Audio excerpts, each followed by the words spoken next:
news from across the Federation, spanning the region and covering the globe. This is the Kyssfm SKN News Now Morning Edition, your one true source for news. And now your presenter.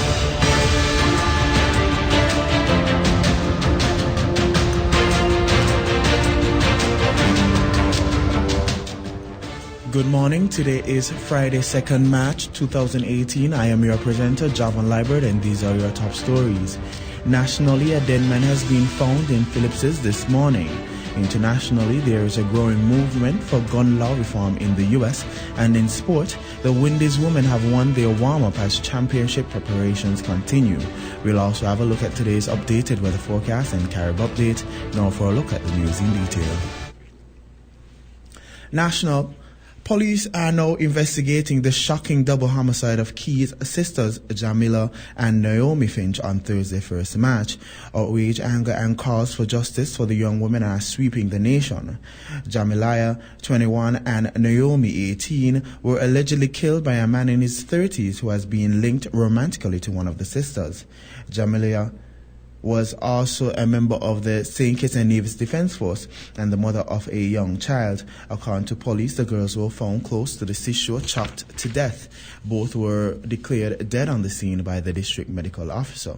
The Ministry of Social Services, Gender Affairs and Community Development has condemned the deadly act, which they believe is the result of gender-based violence. The Department of Gender Affairs in particular is reiterating that domestic and gender-based violence are never solutions to conflict. They are urging persons to be more tolerant of each other and practice emotional maturity and exercise restraint instead of yielding to violent urges when conflicts arise. Meanwhile, the body of a man said to be in his 20s was discovered in the pre-dawn hours this morning in Phillips's. He was reportedly traveling home from work as a security guard at a nearby school when he met his demise. Police have not yet commented on this latest unusual death. However, there are confirmed reports from witnesses who claim to have seen injuries to his body which resemble gunshot wounds.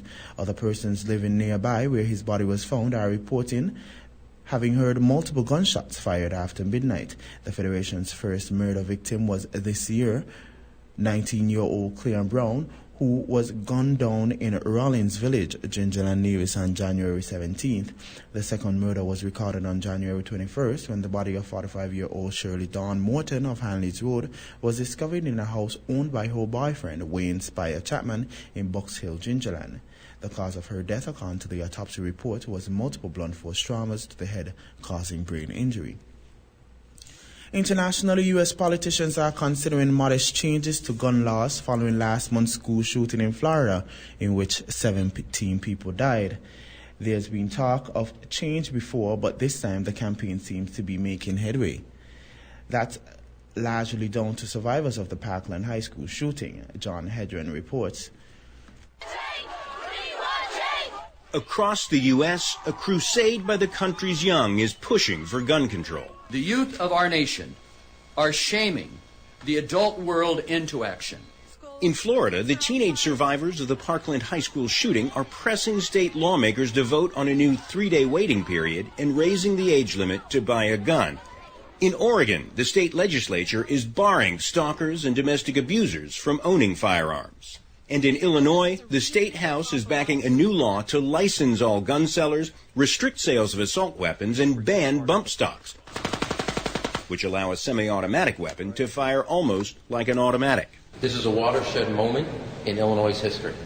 After a long, long dry spell without any comprehensive gun legislation, the teens of Parkland, Florida, and their classmates across the country are doing what U.S. lawmakers and gun control advocates for decades have failed to do, forcing the beginnings of change. It shows that with really local strategic work on the part of our representatives and state senators, you can actually get something done. But you have to be very deliberate about it. I'm the biggest fan of the Second Amendment. Even gun-friendly President Donald Trump is proposing limiting access to guns for the mentally ill and raising the age limit for assault weapons. So I was just curious as to what you did in your bill. You don't address it? We didn't address it, Mr. President. But I think you know why? Because you're afraid of the NRA, right?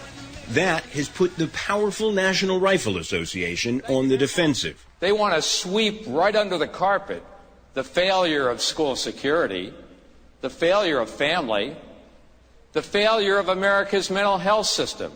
On Capitol Hill, there is tentative talk of change. There are things that we can do that have widespread bipartisan support, that we can act on, that we can get passed, that will actually make a difference. But these student activists and other Americans have heard talk of change after almost every school shooting without national action to follow it up. This time, some young Americans insist they are taking no chances, pressing for change in U.S. gun laws state by state. John Hendren, Al Jazeera, Chicago. And in sports, the Windies women romped to a 7-wicket victory over the Canterbury Magicians at the Best Sutcliffe Oval as part of their preparations for round 2 of the ICC Women's Championship versus New Zealand White Ferns starting on Sunday, March 4th. Windies women won the toss and elected to bowl first. Canterbury lost Frances McKay for 7 and the dangerous Amy Satterthwaite for 1. Then Evelyn Jones and Kate Ephraim consolidated for the Magicians, scoring 98 and 84 respectively, as the Magicians posted 216 by 5 from their 15 overs. Leg spinner Affie Fletcher had the best bowling figures for Windies women, taking 3 out of 44 from her allotted 10 overs. In their reply, the Windies women got off to the perfect start thanks to the openers Hayley Matthews and Cassia Knight, who put on 75 for the first wicket. Matthews and Cassia blasted the Magicians, bowling with Matthews being the aggressor, smashing 13 fours on her way to 61. Captain Stephanie Taylor had a short stint at the wicket, then Cassia was joined by Shadeen Nation. Cassia and Nation both reached half-centuries in a partnership with 109 runs before Nation fell for a well-played 35. Cassia and Tin Kashana then took the Windies women to the target in 34 overs, finishing on 70 and 14 not out respectively. Speaking after the game, Captain Stephanie Taylor said, "I thought we bowled and fielded well, especially the opening spell from Shamilia, Connell and Tremaine Smart. Then Kessia and Haley set the tone and pace in the power play, which gave us the start we needed, and it was back up again by Shadi Nation and Kishana. Our preparation for the championships are coming along as expected, and we are ready for the challenge that I know the team New Zealand is coming with." And now for a look at today's weather forecast. St. St. Nevis will be mostly sunny today. Tonight, a fair weather is expected. Winds are easterly at 4 to 9 miles per hour, today becoming light and variably or calm in some places tonight. Seas are moderate with wave heights of 1.5 to 2.1 meter, or 5 to 7 feet.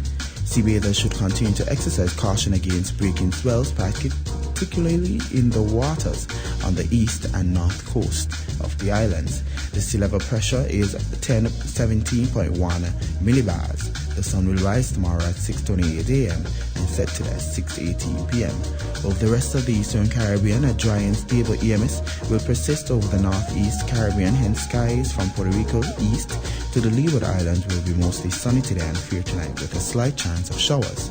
Meanwhile, moisture and instability associated with a weak trough in the vicinity of the Southern Caribbean will heighten the chance of showers on the mostly cloudy skies over the Windward Islands and Trinidad and Tobago today and tonight, and Barbados mainly this morning. That item brings us to the end of Kyssfm SKN News Now Morning Edition. Now for a recap of this morning's stories. Nationally, a dead man has been found in Phillips's this morning. Internationally, there is a growing movement for gun law reform in the U.S. And in sport, the Windies women have won their warm-up as the championship prepares. Thanks for tuning in for another SKN News Now presentation. I've been your presenter. Stay tuned. Carib Update is next.